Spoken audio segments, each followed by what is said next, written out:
اصل بات یہ ہے کہ نفاق کے موضوع پر قرآن حکیم میں یہ مختصر ترین لیکن جامع ترین صورت، نفاق کے موضوع کے مختلف پہلوؤں کو جس طرح جامعیت کے ساتھ اس نے اپنے اندر سمو لیا ہے، اس کا احصاء کیا ہے، احاطہ کیا ہے۔ بہرحال میرے محدود معلومات کی حد تک اگرچہ نفاق کا مضمون طویل مدنی صورتوں میں بھی آیا ہے، بڑی تفصیل کے ساتھ آیا ہے، سورہ آل عمران میں بھی آیا ہے، لیکن سورہ نساء میں تو بہت تفصیل کے ساتھ آیا ہے، سورہ توبہ میں بہت تفصیل کے ساتھ آیا ہے۔ لیکن وہ جامعیت کہ جو اس سورہ مبارکہ کی 11 آیات میں ہے، معجزانہ جامعیت، اس کی کوئی اور نظیر میرے سامنے نہیں۔ اس میں جو ربط ہے وہ بھی میں نے گزشتہ نشست میں کچھ تھوڑا سا اشارہ کر دیا تھا۔ ما سبق جو جوڑا ہے سورتوں کا، سورہ صف اور سورہ جمعہ جو اس سے قبل ہے، اس کے ساتھ ربط کیا ہے کہ سورہ صف میں حضور صلی اللہ علیہ وسلم کے مقصد بعثت یعنی غلبہ دین کے لیے جہاد اور قتال کی بہت ہی زوردار دعوت ہے، اسے نجات کی لازمی شرط قرار دیا گیا۔ اس جہاد اور قتال سے اعراض اور گریز اور فرار، اس کا نتیجہ نفاق ہے۔ یہ گویا کہ اس کے ایک برعکس کیفیت کی نشاندہی ہے کہ جو سورہ منافقون میں ہو رہی ہے۔ اور جو ماں بعد آ رہی ہے سورہ تغابن، اس کے ساتھ اس کا ربط یہ ہے کہ گویا کہ تصویر کے دو رخ ہیں۔ سورہ تغابن حقیقت ایمان پر، یہ جب ہم نے اس سورہ مبارکہ کا مطالعہ کیا تھا تو یاد ہوگا کہ میں نے عرض کیا تھا جامع ترین سورت ہے قرآن مجید میں ایمان کے موضوع پر۔ ایمانیات ثلاثہ کی وضاحت، پرزور دعوت، یہ اس کے پہلے رکوع میں جو 10 آیات پر مشتمل ہے۔ پھر ایمان کے ثمرات، ایمان کے نتائج، ایمان سے انسان کی سوچ میں کیا تغیر آ جانا چاہیے، انسان کے گھریلو معاملات میں کیا انقلاب آ جانا چاہیے، انسان کی اقدار میں کیا تبدیلی پیدا ہو جانی چاہیے، انسان کے طرز عمل میں کیا انقلاب آنا چاہیے۔ یہ تمام چیزیں جو ہیں وہ 8 آیات میں جمع کی گئی ہیں سورہ تغابن کے۔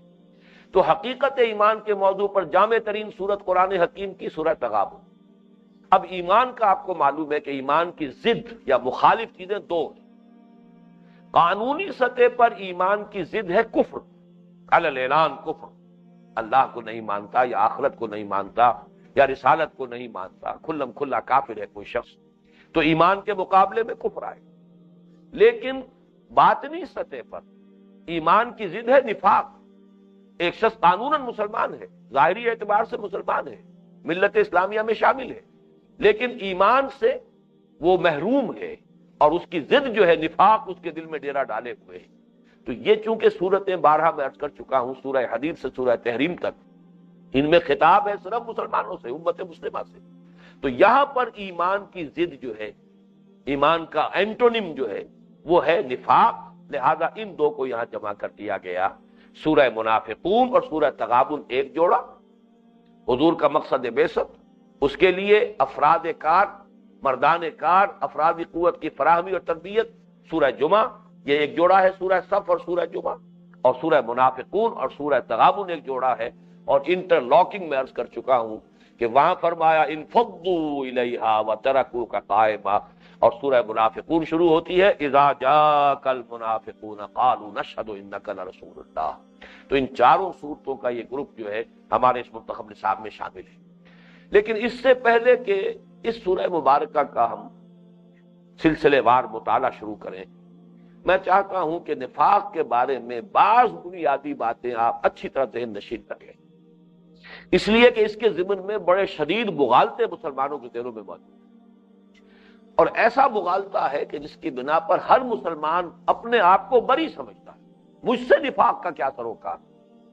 لہذا جہاں کہیں گفتگو منافقین سے ہوتی ہے، جیسے کفار سے گفتگو ہوگی، اس پہ سے بھی آپ گزر جائیں گے تلاوت کا ثواب لیتے ہوئے، کبھی یہ محسوس نہیں کریں گے کہ مجھے یہاں پر کچھ جھانکنا چاہیے اپنے باطن میں بھی کہ کہیں یہ کفر میرے اندر تو نہیں ہے۔ اس سے زیادہ معاملہ ہونا چاہیے نفاق کا۔ لیکن یہ کہ منافقین سے متعلق جو مباحث آتے ہیں، ترجمے میں یا کسی نے حواشی میں اگر یہ لکھ دیا کہ یہاں ذکر منافقین کا ہے، تو اب گویا کہ ہمارے دل بند ہو گئے، اس سے ہم کچھ نہیں سمجھتے کہ ہم اس سے کوئی فائدہ اٹھا سکتے ہیں یا اس میں کوئی ہماری بات بھی سامنے آ سکتی ہے۔ گفتہ آیت در حدیث دیگراں، کہیں ایسا تو نہیں ہے کہ میری ہی بات بیان کی جا رہی۔ اور اس کی وجہ سے یہ کہ قرآن مجید کے برکات سے اور اس کی ہدایت سے محرومی ہو جائے۔ اس پہلو سے میں چاہتا ہوں کہ سب سے پہلے چند عنوانات کے تحت کچھ باتیں بنیادی جو ہے ذہن نشین کر لیں۔ پہلی بات یہ کہ نفاق کی ہلاکت خیزی کتنی تباہ کن ہے یہ بیماری، اس کا نتیجہ کتنا خوفناک ہے۔ کھلم کھلا کفر کے مقابلے میں کئی گنا درجے زیادہ ہے، جس کو کہ ہم عام طور پر سمجھتے ہیں کوئی ہلکی سی بات ہے۔ چنانچہ سورہ نساء کی آیت نمبر 145 میں فرمایا گیا، وہ گھڑی کیوں نہیں رکھی آج، فرمایا گیا ان المنافقین فی الدرک الاسفل من النار، منافق تو آگ کے، جہنم کے سب سے نچلے طبقے میں۔ گویا کہ جہنم کا سب سے نچلا طبقہ جو ہے وہ اللہ تعالیٰ نے منافقین کے لیے مخصوص کیا۔ اس سے آپ اندازہ کیجئے کہ کھلم کھلا کافر کے مقابلے میں کس درجے اللہ تعالیٰ کو یہ منافقت اور نفاق جو ہے یہ ناپسندیدہ ہے۔ اور اس سے بھی بڑھ کر سورہ توبہ کی آیت ہے، یہ کسی انسان کی محرومی، اور وہ انسان بھی وہ کہ جو اپنے آپ کو مسلمان سمجھتا ہو، اس لیے کہ منافق تو وہی ہے جو مسلمان ہے۔ اگر تو کوئی کھلم کھلا کافر ہے تو وہ تو کافر ہے، پھر اس پر نفاق کا کوئی سوال نہیں۔ منافق وہی ہے کہ جو مسلمان اپنے آپ کو سمجھ رہا ہے اور وہ مسلمانوں میں شمار ہوتا ہے۔ تو کسی مسلمان کی اس سے بڑی محرومی اور اس سے بڑی بدبختی کوئی نہیں کہ فرمایا گیا حضور سے مخاطب ہو کر سورہ توبہ کی آیت نمبر 80 میں، استغفر لہم او لا تستغفر لہم ان تستغفر لہم 70 مرۃ فلن یغفر اللہ۔ اے نبی، برابر ہے آپ ان کے لیے استغفار کریں یا نہ کریں، آپ اگر ان کے لیے 70 مرتبہ بھی استغفار کریں گے تب بھی اللہ ان کو معاف نہیں کرے گا۔ یہ گویا کہ دو آیتیں کفایت کرتی ہیں کہ کانپ جانا چاہیے ہمیں کہ نفاق کس درجے اس کی شناعت ہے، تباہ کن ہونے کا درجہ کتنا بڑا ہے، کس قدر خوفناک شے ہے، کتنی قابل حذر شے ہے، کس طرح اس کی چھوٹ سے آخری درجے میں بچنے کے لیے ہر ممکن کوشش ہر مسلمان کو کرنی چاہیے۔ وہ ان دو آیات کے حوالے سے میں سمجھتا ہوں کہ اگر یہ بات ذہن نشین ہو جائے تو کفایت کرے گی کہ ان المنافقین فی الدرک الاسفل من النار، اور استغفر لہم او لا تستغفر لہم ان تستغفر لہم 70 مرۃ فلن یغفر اللہ لہم، اللہ معاف نہیں فرمائے۔ دوسری بات جو اس پہلی بات سے بھی بہت زیادہ اہم ہے، اس کے مقابلے میں بھی، وہ یہ ہے کہ اس نفاق سے اپنے آپ کو محفوظ سمجھتا ہے صرف منافق، اور اس نفاق کا اندیشہ اپنے بارے میں محسوس کرتا ہے صرف وہ جو مومن۔ ہمارا تصور بالکل برعکس ہے، لیکن یہاں یہ کہ میں آپ کو کچھ ایسے آثار سنا رہا ہوں، اور آج میں وہ حوالے بھی چونکہ لے کر آیا ہوں تو میں چاہتا ہوں کہ لفظ بلفظ وہ آپ کے سامنے آ جائیں۔ قال ابن ابی ملیکہ، ابن ابی ملیکہ یہ فرماتے ہیں، ادرکت 30 من اصحاب النبی صلی اللہ علیہ وسلم، یہ تابعی ہے، یہ فرماتے ہیں کہ مجھے حضور کے صحابہ میں سے 30 کے ساتھ ملاقات کا شرف حاصل ہوا۔ تابعی وہی کہلاتے ہیں کہ جنہوں کی ملاقات اور جن کو صحبت جو ہے صحابہ کی حاصل ہوئی، کہ حضور صلی اللہ علیہ وسلم سے ملاقات یا آپ کی زیارت یا آپ کی صحبت جو ہے وہ حاصل نہیں ہوئی۔ ادرکت 30 من اصحاب النبی صلی اللہ علیہ وسلم، میں نے پایا 30 صحابہ کو، حضور کے صحابہ میں سے 30 سے ملاقات ہوئی، زیارت کی سعادت سے میں مشرف ہوا۔ کلہم یخاف النفاق علی نفسہ، اور ان میں سے ہر شخص اپنے بارے میں نفاق کا اندیشہ رکھتا تھا اور انہیں ڈر لگا ہوا تھا کہ کہیں منافق تو نہیں ہوگا۔ یہ ہے محمد الرسول اللہ صلی اللہ علیہ وسلم کا صحابہ کا تجربہ۔ اور حضرت حسن بصری رحمت اللہ علیہ تابعین میں بڑے سر خیل ہیں، بہت نمایاں ہیں، ان کا قول یہ ہے کہ ما خافہ الا مومن ولا امنہ الا منافق، اس نفاق کا خوف صرف مومن کو ہوتا اور اس سے اپنے آپ کو محفوظ اور مامون سمجھتا ہے صرف وہی جو منافق۔ یہ بڑی عجیب بات ہے، اس کو سمجھ لیجیے اچھی طریقے سے، لیکن بڑی منطقی بات بھی ہے۔ جس کے پاس کوئی دولت ہوگی، پونجی ہوگی، اسی کو چوری کا، ڈاکے کا خطرہ بھی رہے گا۔ جس کے پاس نہ کوئی دولت ہے نہ پونجی ہے، اسے کیا خطرہ ہے؟ دروازے کھول کر سوئے، ہے کیا اس کے پاس کہ کوئی چور آ کر لے جائے گا یا کوئی ڈاکہ ڈالے گا؟ جس کے پاس کچھ ہے اندیشہ اسی کو ہوتا ہے۔ جس کی گٹھڑی میں مال ہے وہ مسافر جو ہے وہ سو نہیں سکتا رات کو، یا یہ کہ وہ اپنے سر کے نیچے رکھے گا اس کو کہ ذرا بھی کوئی جنبش ہو میری آنکھ کھل جائے۔ جس کے پاس کچھ ہے ہی نہیں، اسے کیا اندیشہ؟ تو ما خافہ الا مومن، جس کے پاس بھی ایمان کی کوئی رمق ہوگی، کوئی پونجی ہوگی، کوئی اثاثہ ہوگا ایمان کا، اسی کو خوف لاحق رہے گا کہ کہیں نفاق مجھ پر حملہ آور ہو نہ چکا ہو یا ہو نہ جائے۔ وما امنہ الا منافق، اور اس کی کا امان جو اس سے محسوس کرتا ہے اپنے آپ کو محفوظ و معمون، صرف وہی کہ جو منافق ہے۔ اس کو روایت کیا ہے، ان دونوں اقوال کو امام بخاری نے رحمہ اللہ فی ترجمۃ الباب، کتاب الایمان کے ابتدا میں جو ترجمۃ الابواب ہوتا ہے امام بخاری کا، اس میں یہ دونوں جو ہے اقوال ان تابعین کے یہ امام بخاری نے نقل کیے۔ اس میں اس سے بھی بڑھ کر معاملہ جو آتا ہے وہ دو صحابہ کا ہے۔ ایک صحابی ہے حضرت حنظلہ رضی اللہ تعالی عنہ، ان کا یہ واقعہ بہت تفصیل کے ساتھ آیا ہے کہ وہ ایک مرتبہ گھر سے نکلے اور وہ یہ کہتے جا رہے تھے نافق حنظلہ نافق حنظلہ نافق حنظلہ۔ ان کا میں یہ آپ کو سنا رہا ہوں، یہ روایت جو ہے مسلم شریف میں موجود ہے باب التوبہ میں، کہ قال لقینی ابو بکر، مجھ سے ملاقات ہو گئی ابو بکر کی، فقال کیف انت یا حنظلہ، تو حضرت ابو بکر نے سوال کیا حنظلہ کیسی طبیعت ہے، کیسے مزاج ہے؟ قال قلت نافق حنظلہ نافق حنظلہ، میں نے کہا حنظلہ تو منافق ہو گیا، حنظلہ تو منافق ہو گیا۔ قال سبحان اللہ ما تقول، حضرت ابو بکر کو جو فرمانا چاہیے تھا وہی فرمایا انہوں نے کہ اللہ پاک ہے، سبحان اللہ، کیا کہہ رہے ہو، یہ کیا مطلب ہے تمہارا، کیوں کہہ رہے ہو کہ تم منافق ہو؟ قال قلت نكون عند رسول اللہ صلی اللہ علیہ وسلم یذکرنا بالنار والجنۃ حتی کاننا رأی عین، اور اب میں نے عرض کیا کہ میری کیفیت یہ ہے، میں محسوس کرتا ہوں کہ جب ہم حضور کی صحبت میں ہوتے ہیں اور آپ تذکیر فرماتے ہیں، ہمیں یاد دہانی کرتے ہیں، جہنم یاد دلاتے ہیں اور جنت کا نقشہ پیش کرتے ہیں، تو ہماری کیفیت ایسی ہو جاتی ہے جیسے ہم اپنی آنکھوں سے دیکھ رہے ہیں، اس درجے یقین کی کیفیت پیدا ہو جاتی ہے، رائے العین، آنکھوں کا دیکھنا۔ فَإِذَا خَرَجْنَا مِنْ عِنْدِ رَسُولِ اللَّهِ صلی اللہ علیہ وسلم عَافَسْنَا الْأَزْوَاجَ وَالْأَوْلَادَ وَالضَّيَّعَاتِ فَنَسِينَا كَثِيرًا، پھر جب ہم وہاں سے آتے ہیں اپنے گھروں میں بیویوں سے، اولاد سے، بچوں سے اور دوسری چیزیں جو ہیں اس کے اندر مشغول ہو جاتے ہیں، تو اس کی اکثر باتیں جو ہیں وہ ہم بھول جاتے ہیں، وہ کیفیت ہماری نہیں رہتی۔ قال ابو بکر فواللہ انا لنلقى مثل هذا، حضرت ابو بکر نے فرمایا اللہ کی قسم، اللہ گواہ ہے کہ یہ کیفیت تو ہم سب کی ہو جاتی ہے، یہ صورتحال تو سب کے ساتھ پیش آتی ہے۔ فانطلقت انا وابو بکر حتى دخلنا على رسول اللہ صلی اللہ علیہ وسلم، تو ہم دونوں اب چلے حضور کی خدمت میں، ہم حاضر ہوئے، جب ہم وہاں داخل ہوئے قلت نافق حنظلہ یا رسول اللہ، تو میں نے اعلان کیا اللہ کے رسول حنظلہ تو منافق ہو گیا۔ فقال رسول اللہ صلی اللہ علیہ وسلم کیا بات ہے جو کہہ رہے ہو، کیا تمہارا یہ احساس ہے تو کیوں ہے، کس بنیاد پر ہے؟ قلت یا رسول اللہ نكون عندك تذكرنا بالنار والجنة حتى كأننا رأي العين فإذا خرجنا من عندك عافسنا الأزواج والأولاد والضيعات نسينا كثيرا، فقال رسول اللہ صلی اللہ علیہ وسلم، وہی بات جو حضرت ابو بکر سے کہی تھی وہی حضور کی خدمت میں پیش کی، تو حضور نے فرمایا والذی نفسی بیدہ، اے حنظلہ اور اے ابو بکر اچھی طرح کان کھول کر سن لو، اس ہستی کی قسم ہے جس کے ہاتھ میں میری جان ہے، ان لو تدومون علی ما تکونون عندی وفی الذکر لصافحتکم الملائکۃ علی فرشکم وفی طرقکم،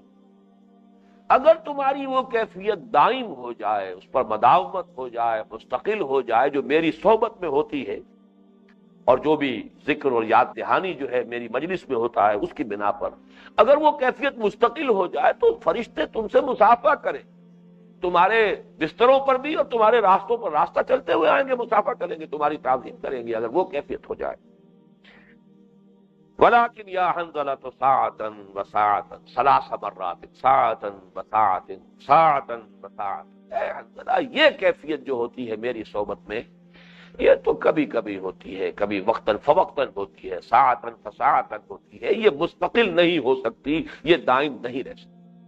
لیکن اصل میں جو بات آپ کو بتانی تھی، یہ مسند احمد بن ابن حنبل میں بھی یہ روایت موجود ہے کہ صحابہ کرام کا حال یہ ہے کہ انہیں اپنے بارے میں نفاق کا اندیشہ ہے، خدشہ ہے، دروں بینی ہے، اپنے غریبانوں میں جھانک رہے، ذرا سا فرق و تفاوت نظر آ رہا ہے کہ حضور کی صحبت میں ہوتے تو کیفیت کچھ اور ہوتی ہے، اور آ کر اپنے گھر میں، اپنے گھر بار میں، اہل و عیال میں، بچوں میں بیوی بچوں میں، اپنے کاروبار میں مصروف ہو جاتے ہیں تو وہ کیفیت برقرار نہیں رہتی، تو وہ اسے نفاق سے تعبیر کر رہے ہیں۔ اب اس موضوع پر یوں سمجھیے کہ آخری بات وہ ہے کہ امت میں بالاتفاق کم سے کم تمام اہل سنت کے نزدیک صحابہ میں نمبر 2 حضرت عمر فاروق رضی اللہ تعالیٰ عنہ، خلیفہ ثانی ہے، خلیفت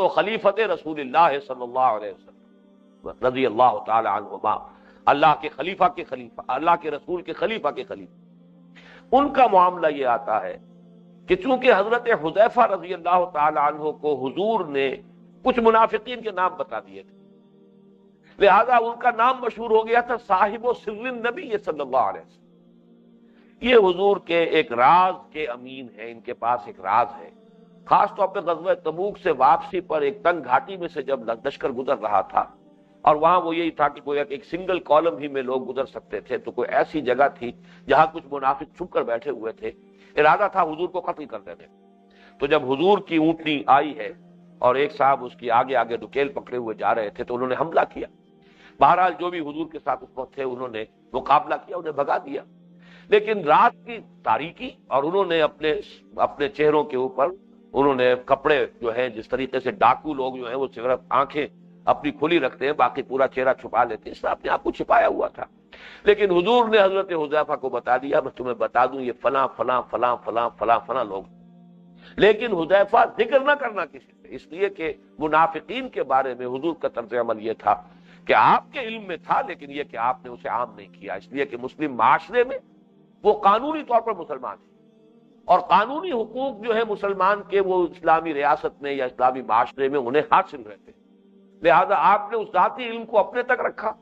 یا یہ کہ ان منافقین کا نام جو ہے بتا دیا حضرت حذیفہ کو، لیکن آپ کو تاکید کر دی کہ یہ بات جو ہے راز کے طور پر رکھنی ہے۔ تو صاحب و سر النبی صلی اللہ علیہ وسلم حضرت حذیفہ کا نام یہ پڑ گیا۔ اب یہ روایت ہے کنز العمال سے، عن حذیفہ رضی اللہ تعالی عنہ، حضرت حذیفہ خود بیان کر رہے ہیں، قال مر بی عمر بن الخطاب، میرے پاس سے گزر ہوا عمر بن خطاب کا رضی اللہ تعالی عنہ، وانا جالس فی المسجد، اور میں مسجد میں بیٹھا ہوا تھا، فقال لی یا حذیفہ ان فلانا قد مات فاشهده، اور حضرت عمر نے مجھ سے کہا ہے حذیفہ فلاں مسلمان کا انتقال ہو گیا ہے، جاؤ اس کے جنازے میں شرکت کرو، تم بھی شریک ہو جاؤ۔ ثم مضى حتى اذا كاد يخرج من المسجد، پھر حضرت عمر یہ کہہ کر وہ آگے بڑھ گئے، یہاں تک کہ جب مسجد سے نکلنے کے قریب ہو گئے کہ بس آخری اب جو ہے قدم مسجد کے اندر ہے، اگلا قدم باہر ہوگا، التفت الی، پھر میری طرف متوجہ ہوئے، مڑ کر آئے، فرانی وانا جالس فعرف فرجع الی، تو انہوں نے مجھے تلاش کیا، میں وہیں بیٹھا ہوا تھا، آپ نے دیکھ لیا، تلاش کر لیا، مجھے پا لیا، فرجع الی، میری طرف لوٹ کر آئے، فقال یا حذیفہ انشدک اللہ امن القوم انا، انہوں نے کہا اے حذیفہ میں تمہیں اللہ کی قسم دے کر پوچھتا ہوں، مجھے بتاؤ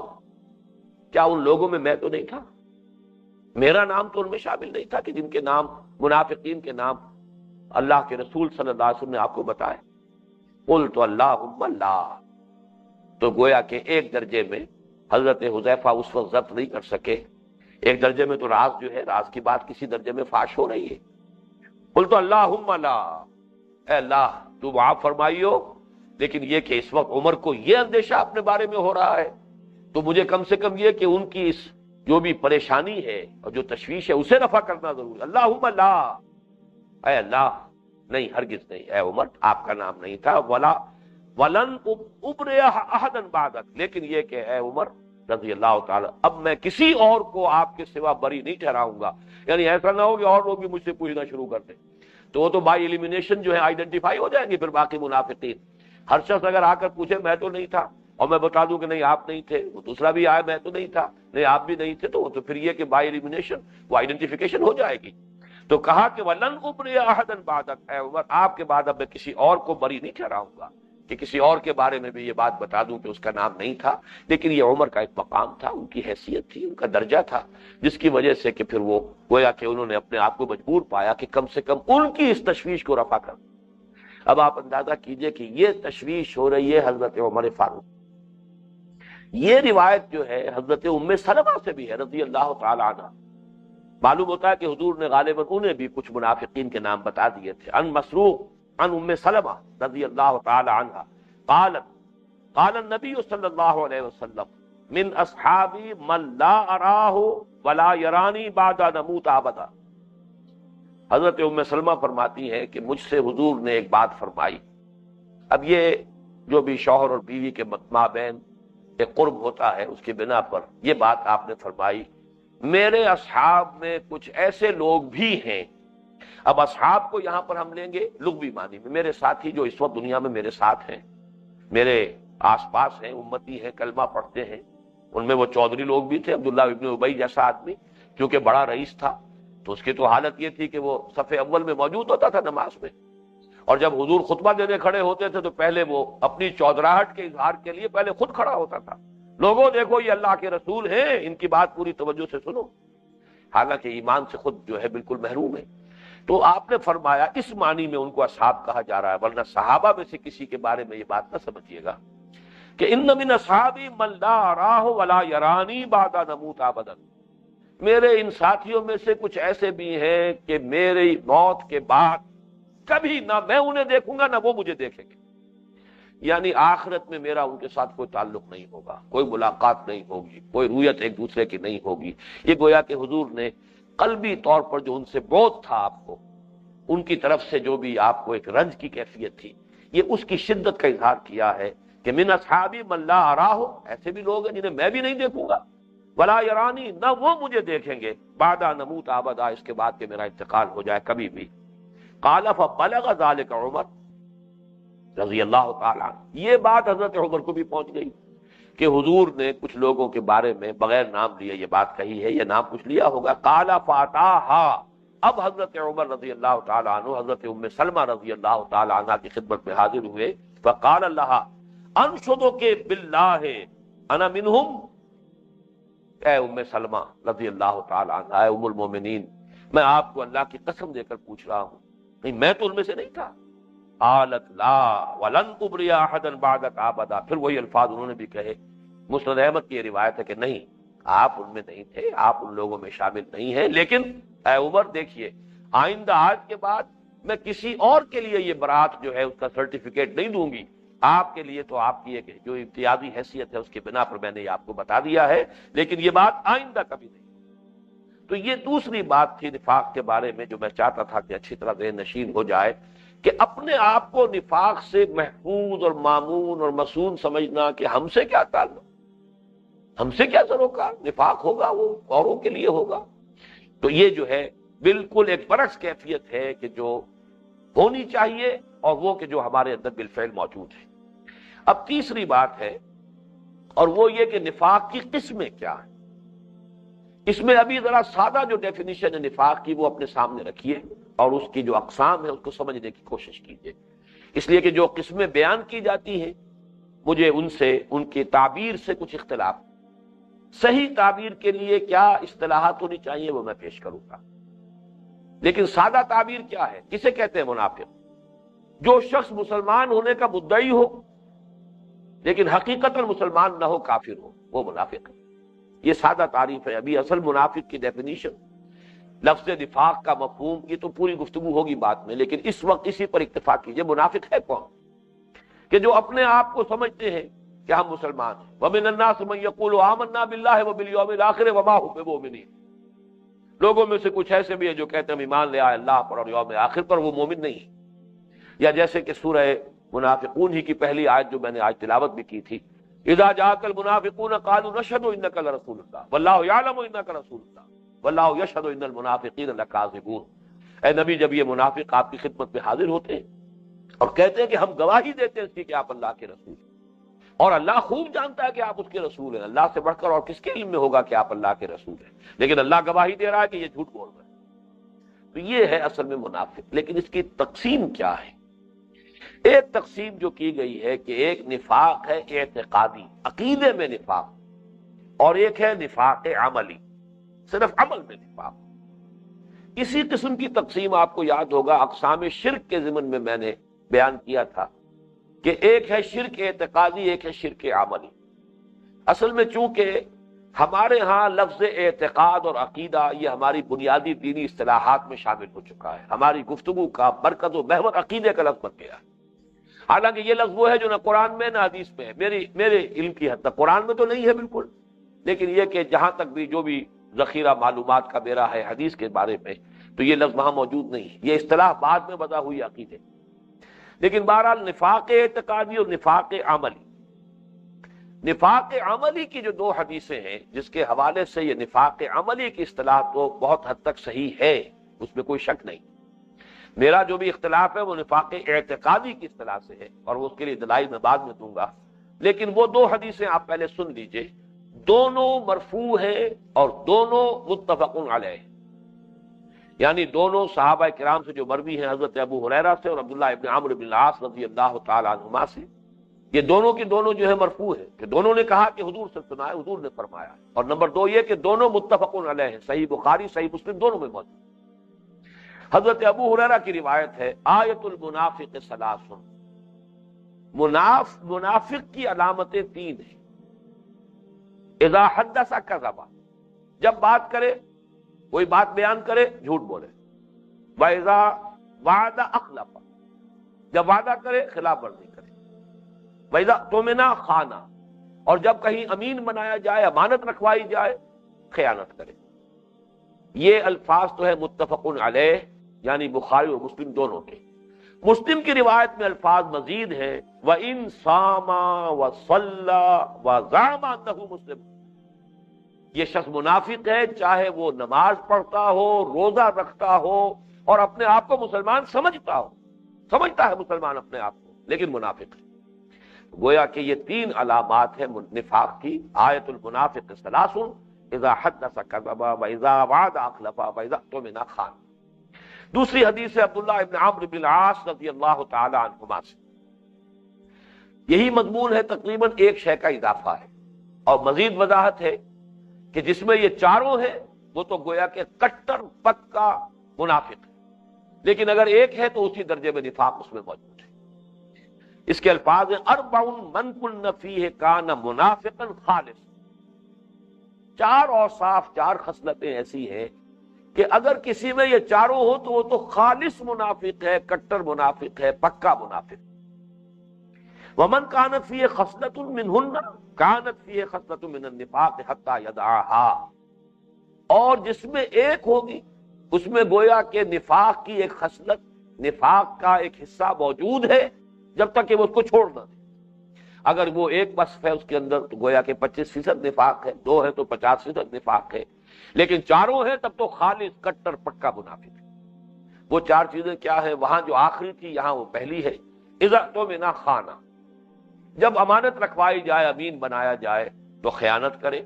وَإِذَا حَدَّثَ كَذَبَ، جب بات کرے کوئی بیان کرے کوئی شے اس میں جھوٹ بولے، وَإِذَا عَاهَدَ غَدَرَ،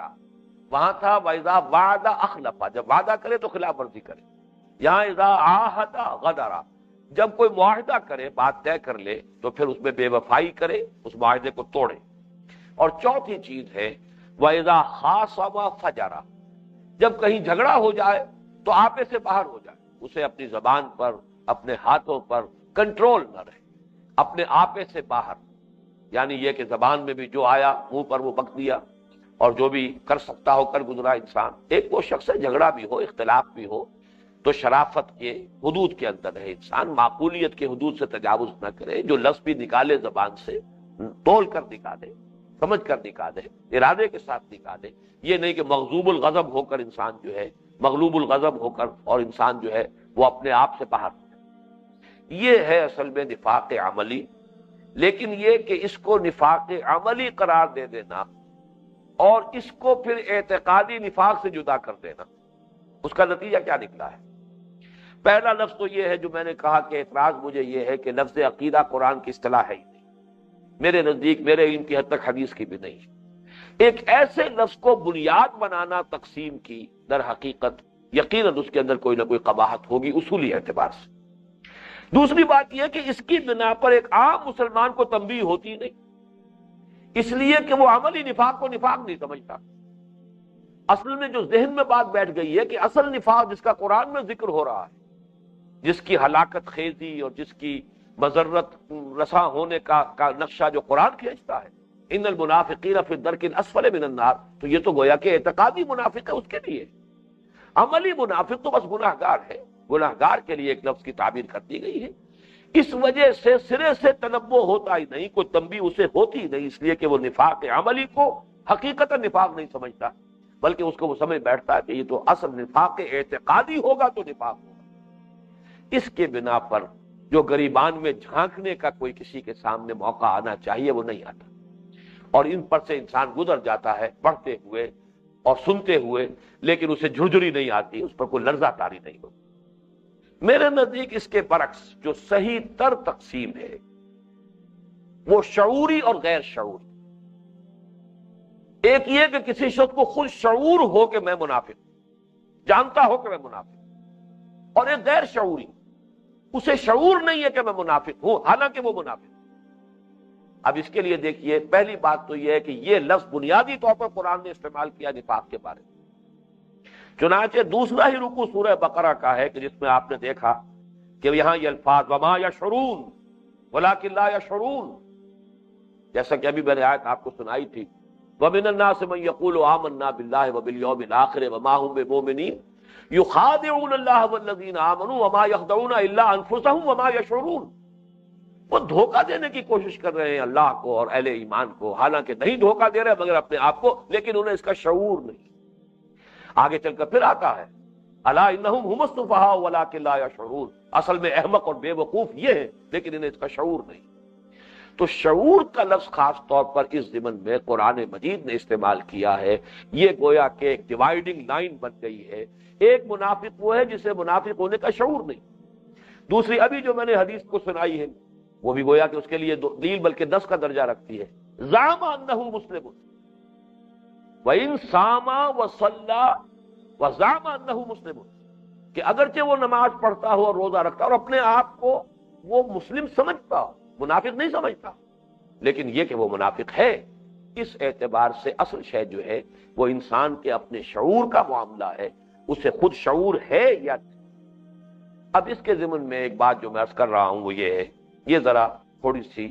آپ کو چونکا دینے والی بات ہوگی، لیکن یہ کہ ابھی جب ہم اس موضوع پر تفصیل سے مزید گفتگو کریں گے اور سورہ منافقون کا جب مطالعہ کریں گے تو یہ حقیقت بہت واشگاف ہو کر مبرہن ہو کر سامنے آ جائے گی۔ دور نبوی میں نفاق، شعوری نفاق شاذ تھا، نہ ہونے کے برابر تھا، اکثر و بیشتر نفاق غیر شعوری تھا۔ منافقین اپنے آپ کو منافق نہیں سمجھتے تھے، وہ اپنے آپ کو مسلمان سمجھتے تھے، بلکہ سمجھتے تھے کہ ہم صحیح ہیں یہ غلط ہے،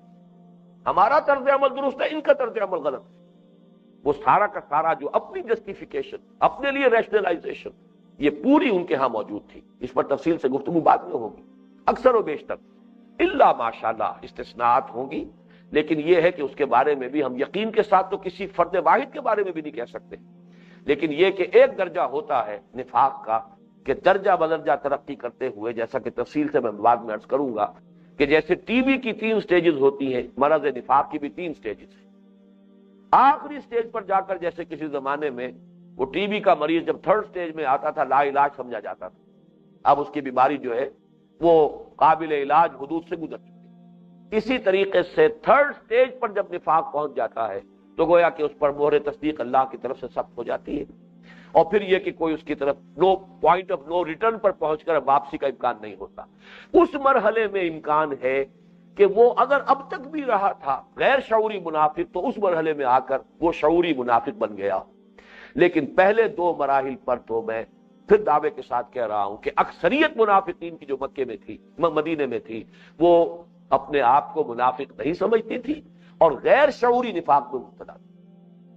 جو شعوری نفاق تھا دور نبوی میں، اس کی ایک مثال جو قرآن مجید سے سامنے آتی ہے اس کو سمجھ لیجئے، پھر جو اصل نفاق ہے غیر شعوری نفاق، اس کے بارے میں انشاءاللہ آئندہ نشستوں میں گفتگو ہوگی۔ سورہ آل عمران کی آیت نمبر 73 میں نقشہ کھینچا گیا ہے کہ یہود نے ایک سازش کی، وَقَالَتْ طَائِفَةٌ مِّنْ أَهْلِ الْكِتَابِ آمِنُوا بِالَّذِي أُنزِلَ عَلَى الَّذِينَ آمَنُوا وَجْهَ النَّهَارِ وَاكْفُرُوا آخِرَهُ لَعَلَّهُمْ يَرْجِعُونَ۔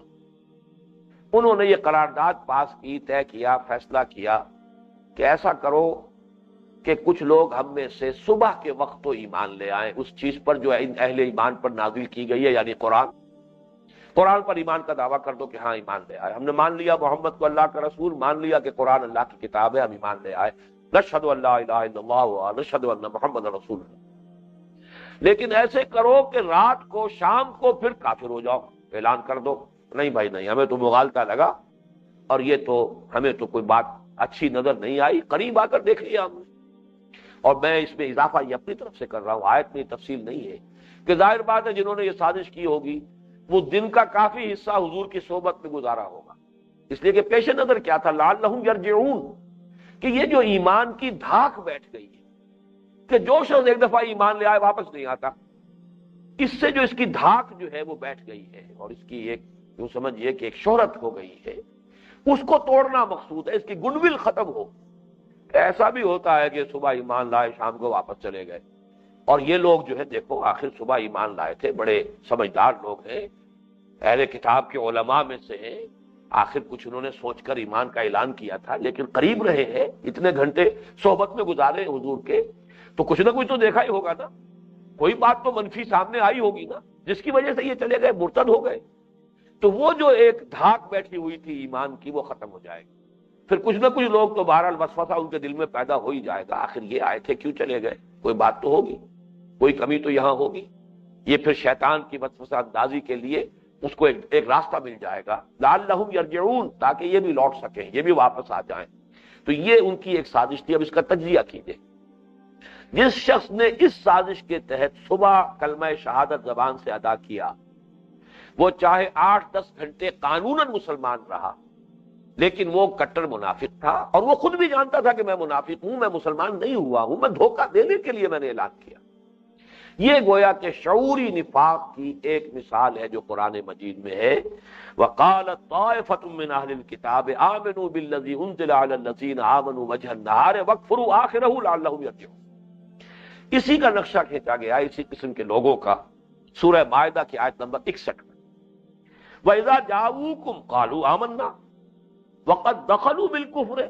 وَهُمْ قَدْ خَرَجُوا بِهِ وَاللَّهُ أَعْلَمُ بِمَا كَانُوا يَكْتُمُونَ۔ یہ جب آئے تھے اے مسلمانوں تمہاری محفل میں تو انہوں نے اپنے ایمان کا اعلان کیا تھا، قالوا آمنا، حالانکہ یہ داخل بھی ہوئے تھے کفر کے ساتھ اور نکل بھی گئے کفر کے ساتھ، یعنی ان کا داخلہ بھی جو تھا کفر کے ساتھ تھا، ایمان کی کوئی رمق انہیں ایک لحظے کے لیے بھی میسر نہیں ہوئی۔ وہ جب آئے بھی تھے تو کفر لے کر آئے تھے اور نکل بھی گئے تو کفر لے کر نکل گئے ہیں۔ وقد دخلوا بالکفر وقد خرجوا به، وہ نکلے آئے بھی تھے، داخل ہوئے تھے کفر کے ساتھ اور اسی کے ساتھ وہ نکل گئے ہیں۔ واللہ عالم بما كانوا یکتمون، اللہ خوب جانتا ہے جو کچھ کہ وہ چھپا رہے۔ تو گویا کہ یہ کتمان تھا، جان بوجھ کر وہ چھپا رہے تھے، ان کے دل میں یہ بات نہیں تھی، ایک لحظے کے لیے بھی ایمان انہوں نے حقیقتاً اپنی نیت کے ساتھ جو ہے قبول نہیں کیا تھا، بلکہ جو چند گھنٹے انہوں نے گزارے ہیں اس حیثیت سے کہ لوگوں نے انہیں مسلمان سمجھا۔ اب ظاہر بات ہے کہ اگر اس عرصے میں کسی کا انتقال ہو جاتا ان میں سے، اس کی نماز جنازہ ادا کی جاتی، خود حضور اس کی نماز جنازہ ادا کرتے، اس لیے کہ قانون وہ مسلمان ہے، کلمہ شہادت اس نے ادا کیا تھا، چاہے ایک نماز کا وقت بھی نہ آیا ہو۔ فرض کیجئے صبح کوئی شخص ایمان کا دعویٰ کرتا ہے اور ظہر سے پہلے پہلے اس کا انتقال ہو گیا، وہ تو مسلمان ہے، اس کی نماز جنازہ پڑھی جائے گی، قانوناً مسلمان ہے۔ لیکن یہ کہ اسے بھی معلوم تھا کہ میں ایمان نہیں لایا ہوں، شعوری طور پر وہ کافر کا کافر رہا۔ تو یہ جو نفاق ہے، جو چند گھنٹے کی کیفیت ہے، یہ شعوری نفاق ہے۔ اس کو مثالاً آپ یہ سمجھ سکتے ہیں کہ ہمارے ہاں بھی بعض اوقات خبریں آتی ہیں کہ ہندو جاسوس آ کر مسلمانوں میں رہے، اور خاص طور پر سرحدی دیہات میں آ کر کافی طویل عرصے مقیم بھی رہے۔ ایسی بھی مثالیں سامنے آئیں کہ وہ امام مسجد رہے، ختنہ کرا کے آئے، نماز یاد کر کے آئے، کچھ صورتیں یاد کر کے آئے، داڑیاں رکھ کر آئے، تاکہ وہ سرحدی دیہات کی کسی مسجد کے اندر ایک امام کی حیثیت سے خدمات سر انجام دیں، اور معلوم ہوا کہ وہ تو ہندو ہے، اور ہندو یہ ہے، یہ جاسوس تھا ہندوستان کا۔ تو اب ظاہر بات ہے وہ شخص جو ہے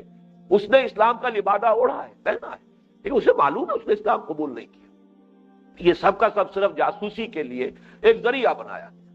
تو اسی پر قیاس کیجئے کہ اس نوع کا نفاق کہ خود اس شخص سے متعلق کو بھی یہ معلوم ہو کہ میں ایمان نہیں لایا ہوں، میں تو کافر کا کافر ہوں، یہ صرف کسی مقصد کے تحت، سازش کے تحت یا کسی جاسوسی کے مقصد سے میں نے یہ لبادہ اوڑھ دیا ہے، یہ ہے نفاق شعوری کی ایک مثال جو قرآن مجید سے بھی ملتی ہے اور جس پر قیاس کر کے ہم اپنے دور میں بھی اس قسم کی بات کو سمجھ سکتے ہیں۔